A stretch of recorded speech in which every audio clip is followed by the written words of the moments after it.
When an already great rapper creates an alter ego to go harder in the booth, we're the ones that win. Let's talk about Agust D. In 2016, Suga from BTS dropped a mixtape called Agust D. The moniker came from spelling Suga backwards and reversing DT for Deku Town.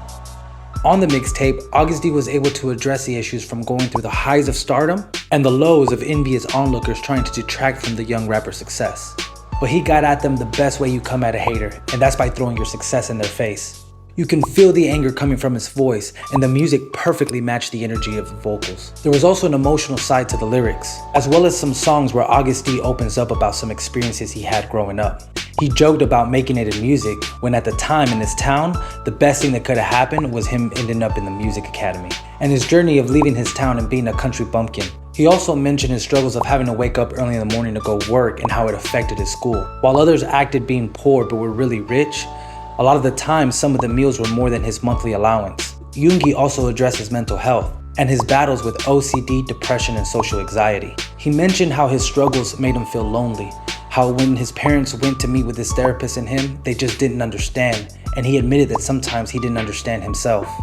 He offered support to ARMY, telling them to keep their head up in pride, because if he can get through it, they can get through it as well. Sometimes we think the lives of superstars and idols are easy, but Suga was vulnerable enough to let ARMY know that they were going through the same thing. The mixtape was nothing short of successful, being #1 in 27 countries and regions, and surpassed 118 million streams on Spotify. The next time we would get a mixtape from Agust D would be about 4 years later with D2. With this mixtape, we got the same high energy and vocal cadence we love, but there was a clear difference in sound. Where the first mixtape had more aggression coming through, D2 was a work of art. In the first track, you could hear Yoongi going through his battles with the imposter syndrome, in limbo with the feeling that what he got was due to the fruits of his labor, and with the feeling that he didn't deserve what he has gotten. I think some of this can be seen in the music video for Dechita, in the contrast between the King and Agust D and how that dynamic plays out in the video. In the lyrics for that song, he actually gets back to the haters, but a different way than he did with the first mixtape. It came off more in a way that he had nothing to prove, and if you're gonna come for the King, you better come correct.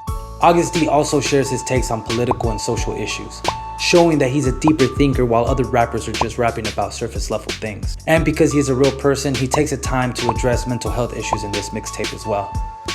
D2 was the first Korean album to chart #1 on worldwide Apple Music in 2020, and was the biggest album and fastest album by a Korean soloist to surpass 300 million streams on Spotify, and was the highest charting album on Billboard 200 at #11. And Agust D is the first Korean soloist to chart on both Billboard 200 and Hot 100 simultaneously. After taking a deep dive into the two mixtapes and their lyrics, I was surprised about how much substance was in there. I always wondered how being in a group of 7 people affected the artist, but on this we got 100% Suga, 100% Agust D, and 100% Min Yoongi. That boy's like an onion. Like, share, follow, and subscribe to our channel The Ant Theory for more K-pop reactions.